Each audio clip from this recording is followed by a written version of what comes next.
അധികൃതരുടെ കണ്ണില്ലാത്ത ക്രൂരതയിൽ ഇല്ലാതായത് നിരവധി പക്ഷികൾ. ഇരിങ്ങാലക്കുട റെയിൽവേ സ്റ്റേഷനു സമീപം റോഡരികിലെ മാവിന്റെ ശിഖരങ്ങൾ മുറിച്ചപ്പോഴാണ് പക്ഷിക്കുഞ്ഞുങ്ങളടക്കം ചത്തത്. ഷെഡ്യൂൾ 4-ൽപ്പെട്ട പക്ഷിക്കുഞ്ഞുങ്ങളുടെ അടക്കം ജീവൻ നഷ്ടമായെന്നാണ് പ്രാഥമിക നിഗമനം. അധികൃതരുടെ വിവേകമില്ലാത്ത നടപടി മൂലം റോഡിൽ പിടഞ്ഞു തീർന്നത് അപൂർവയിനം പക്ഷികളും അവയുടെ കുഞ്ഞുങ്ങളുമാണ്. തൃശൂർ ഇരിങ്ങാലക്കുട റെയിൽവേ സ്റ്റേഷനടുത്ത് പഴയ റെയിൽവേ ഗേറ്റിന്റെ പടിഞ്ഞാറ് വശത്ത് PWD റോഡരികിൽ അപൂർവയിനം കൊക്കുകൾ ചേക്കേറുന്ന മാവിന്റെ ശിഖരങ്ങൾ മുറിച്ചതിനെ തുടർന്ന് കൂടുകൾ തകർന്നാണ് പക്ഷിക്കുഞ്ഞുങ്ങളടക്കം ചത്തത്.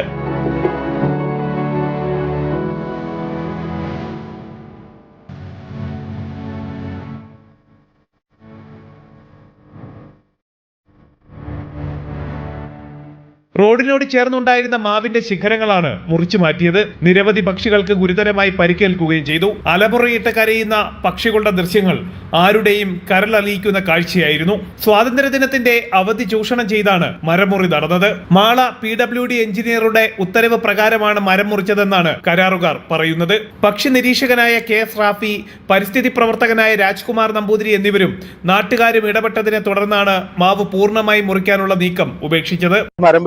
പക്ഷി കുഞ്ഞുങ്ങളടക്കം വെട്ടി നിലത്തിടക്കുന്നപ്പോ സംഭവ സ്ഥലത്ത് ഞാൻ ഓടി എത്തുകയാണ് ഉണ്ടായത്. ഇവിടെ എത്തിയപ്പോ സംഭവം കോൺട്രാക്ടർമാരുണ്ട്, മലയാളികളാണ്. അവരെ വണ്ടി നമ്പറുകളൊക്കെ നോട്ട് ചെയ്തിട്ടുണ്ട്. അവര് ഇത് വെട്ടി നിലത്തെടുക്കേണ്ട പക്ഷി കുഞ്ഞുങ്ങള്, മുട്ടകള്, പക്ഷികള് അനാഥമായ രീതിയിൽ കാണുന്ന ഒരു സാഹചര്യമാണ്. ഈ വെട്ടുന്ന ഈ ആൾക്കാരായിട്ട് സംസാരിച്ചപ്പോ അവർക്ക് വ്യക്തമായ ഒരു നമ്മുടെ ചോദ്യത്തിന് വ്യക്തമായ ഉത്തരവില്ല. പിന്നീട് അവരുടെ കോൺട്രാക്ടറിനായിട്ട് സംസാരിച്ചു. നിങ്ങൾ ആരുടെ നിർദ്ദേശപ്രകാരമാണ് ഇത് വെട്ടുന്നതെന്ന് ചോദിച്ചപ്പോൾ അദ്ദേഹം പറഞ്ഞത് PWD ആണ്. അപ്പൊ ഏത് PWD ആണ്? ഇരിഞ്ഞാലക്കുട അല്ല, മാളയാണെന്ന് പറഞ്ഞു. നാട്ടുകാർ അറിയിച്ചതിനെ തുടർന്ന് വനംവകുപ്പ് RRT സംഘം സ്ഥലത്തെത്തി പരിക്കുപറ്റിയ പക്ഷികളെയും കുഞ്ഞുങ്ങളെയും ഏറ്റെടുത്ത് കൊണ്ടുപോയി.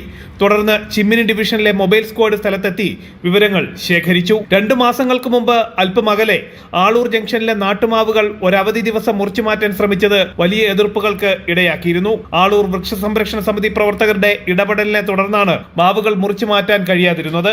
ജനം, തൃശൂർ.